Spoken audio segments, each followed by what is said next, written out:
At this level, we can see the different components of a nucleotide, such as the 5-carbon sugar, a phosphorus group, and the nitrogenous base. The sugar and the phosphates are held together by covalent phosphodiester bonds. The complementary nitrogenous bases are held together by hydrogen bonds. Because we are currently zoomed into the backbone of a DNA molecule, the sugar is deoxyribose. You can also notice that the direction of the nucleotides are in opposite directions of each other. They're antiparallel.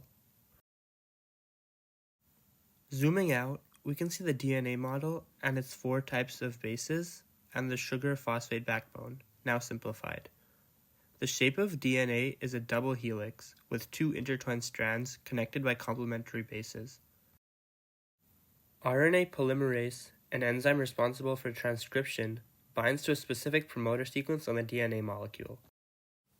The RNA polymerase then unwinds a segment of the DNA double helix, forming a transcription area, where one of the DNA strands is used as a template for transcription.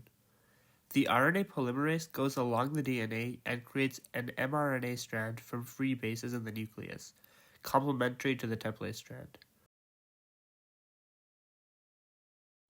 The strand of mRNA also has phosphates and sugars, except now the sugar is ribose.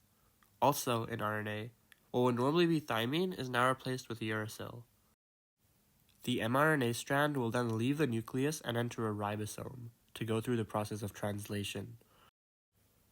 The info on the mRNA will be read by 3 bases at a time called codons, where a tRNA molecule will bring the matching anticodon and the corresponding amino acid. AUG, the first codon, is methionine, which is the start codon. Then there's serine, arginine, asparagine, and finally, a stop codon. The amino acids will form a chain called a polypeptide. The polypeptide will fold and shape into a protein.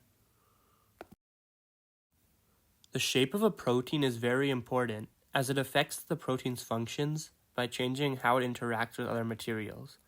The shape of a protein is determined by its codons, which are ultimately determined by the bases of a gene on DNA.